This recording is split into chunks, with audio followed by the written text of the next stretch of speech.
आप सभी का एक बार फिर से YouTube channel science by Anil sir पर।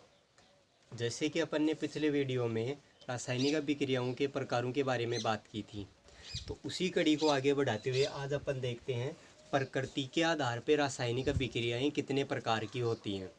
इससे पहले अपन ने अभिकारकों के मध्य बनने वाले बंध के आधार पर रासायनिक अभिक्रियाओं के प्रकार देख लिए कि 4 प्रकार की होती हैं।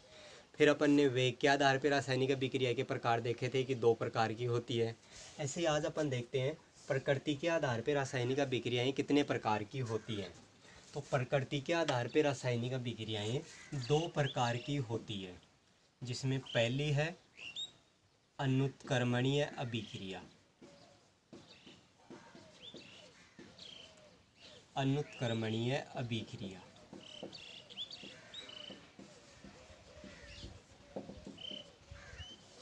जैसा कि नाम से ही जाहिर हो रहा है कि आप जिसको पलट नहीं सकते वो अनुत्क्रमणीय होती है, जिसको पलटा जाता है वो उत्क्रमणीय होती है।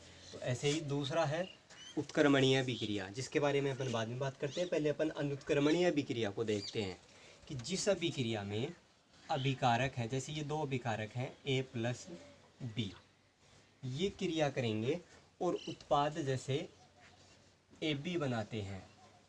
तो इस अभिक्रिया के पहचान का तरीका ये तीर का निशान है। अनुत्क्रमणीय अभिक्रिया में इस चिन्ह का प्रयोग किया जाता है, जिसमें अभिकारक क्रिया करके उत्पाद का निर्माण करते हैं। कभी भी उत्पाद क्रिया करके दोबारा अभिकारक का निर्माण नहीं कर सकते, उसे अनुत्क्रमणीय अभिक्रिया कहा जाता है।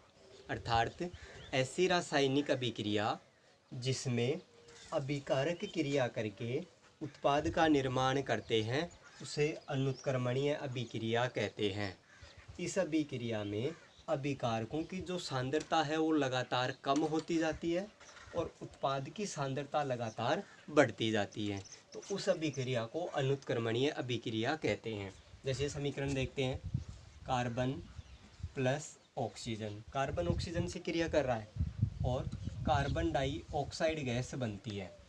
ये कार्बन डाइऑक्साइड दोबारा से कार्बन का और ऑक्सीजन का निर्माण नहीं कर सकती, अर्थात अभिक्रिया एक ही दिशा में संपन्न होती है और वो दिशा अभिकारक से उत्पाद की तरफ होती है, उसे अनुत्क्रमणीय अभिक्रिया कहते हैं। एक समीकरण और लेते हैं, जैसे कि मैग्नीशियम है, इसकी क्रिया जब क्लोराइड से करवाई जाती है तो मैग्नीशियम क्लोराइड बनता है MgCl2। मैग्नीशियम क्लोराइड दोबारा से मैग्नीशियम और क्लोराइड का निर्माण नहीं कर सकता। तो जो अभिक्रिया एक ही दिशा में संपन्न हो उसे अनुत्क्रमणीय अभिक्रिया कहा जाता है।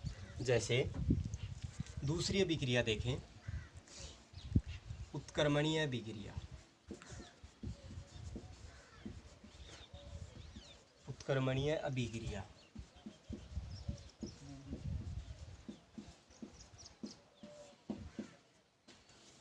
उत्क्रमणीय का मतलब बदला जा सकता है, अर्थात अभिकारक क्रिया करके उत्पाद बनाते हैं और उसी समय उसी परिस्थिति में उत्पाद क्रिया करके वापस अभिकारक बना सकते हैं। जैसे फॉर्मूला देखें इसके लिए कि ये अभिकारक है A+B, ये 2 अभिकारक हैं, ये क्रिया करते हैं और उत्पाद बनाते हैं C और D। ये 2 उत्पाद बन रहे हैं। इस अभिक्रिया की पहचान के लिए अपन यहाँ जो चिन्ह लगाएंगे वो इस प्रकार से लगाया जाएगा। उत्क्रमणीय अभिक्रिया की पहचान इसी चिन्ह से की जाती है। इस अभिक्रिया में अभिकारक क्रिया करके उत्पाद बनाते हैं और उत्पाद है वो भी क्रिया करके वापस अभिकारक का निर्माण कर लेते हैं, अर्थात ये अभिक्रिया कभी भी संपन्न नहीं होती है, लगातार जारी रहती है, दोनों दिशाओं में संपन्न होती है। तो ऐसी रासायनिक अभिक्रिया जिसमें अभिकारक क्रिया करके उत्पाद का निर्माण करते हैं तथा उसी समय उन्हीं परिस्थितियों में उत्पाद क्रिया करके दोबारा अभिकारक का निर्माण कर लेते हैं, उसे उत्क्रमणीय अभिक्रिया कहा जाता है। इस अभिक्रिया में अभिकारकों की सांद्रता कभी भी कम नहीं होती है, जबकि अनुत्क्रमणीय अभिक्रिया में अभिकारकों की मात्रा कम हो रही है और उत्पाद की मात्रा बढ़ती है। इसमें ऐसा बिल्कुल भी नहीं होता। इसमें अभिकारकों की जो मात्रा है वो कभी भी शून्य नहीं होती है, क्योंकि जैसे इनकी मात्रा घटती है उत्पाद है वो दोबारा अभिकारक का निर्माण कर देते हैं, तो लगातार उसकी मात्रा नियत बनी रहती है। इसके लिए समीकरण देखें, जैसे नाइट्रोजन हाइड्रोजन से क्रिया करता है और अमोनिया बनाता है NH3। इसी परिस्थिति में अमोनिया दोबारा से नाइट्रोजन और हाइड्रोजन का निर्माण कर देती है, तो यह अभिक्रिया कभी भी संपन्न नहीं होगी। नाइट्रोजन और हाइड्रोजन मिलकर अमोनिया बनाएंगे, अमोनिया वापस टूटकर नाइट्रोजन और हाइड्रोजन का निर्माण कर देती है। ऐसे ही जल और कार्बोनिक अम्ल H2CO3, जब इन दोनों की क्रिया करवाई जाती है, ये भी उत्क्रमणीय अभिक्रिया का ही है, तो हम यही प्रतीक यहाँ काम में लेंगे, तीर के स्थान पर इस प्रकार का तीर काम में लेंगे। इसमें हाइड्रोजन यहाँ से कार्बनिक अम्ल से एक हाइड्रोजन निकलता है और वो इसके साथ जुड़ जाता है जल के साथ, तो हाइड्रोनियम आयन बन जाएगा H3O+। उसके अलावा एक H यहाँ से निकल गया तो यहाँ बच जाएगा HCO3 हाइड्रोजन कार्बोनेट, उसके ऊपर ऋणावेश आ जाएगा। तो ये दो समीकरण उत्क्रमणीय अभिक्रिया के हैं। अब इसमें हम इस अभिक्रिया को दो भागों में बांटा गया है। अगर अभिकारक क्रिया करके उत्पाद बना रहे हैं तो उस अभिक्रिया को कहा जाता है अग्र अभिक्रिया। अग्र अभिक्रिया यानी इसको इधर लिखें कि A+B अगर ये क्रिया करके C और D का निर्माण करते हैं तो इस अभिक्रिया को कहेंगे अग्र अभिक्रिया।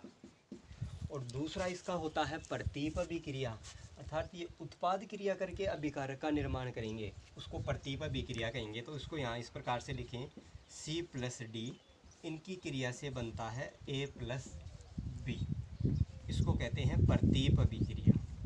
तो उत्क्रमणीय अभिक्रिया दोनों दिशाओं में संपन्न होती है। अभिकारक क्रिया करके उत्पाद बनाते हैं उसको अगर उत्क्रमणीय अभिक्रिया कहते हैं, और उत्पाद क्रिया करके वापस अभिकारक बनाते हैं उसको प्रतीप उत्क्रमणीय अभिक्रिया कहते हैं।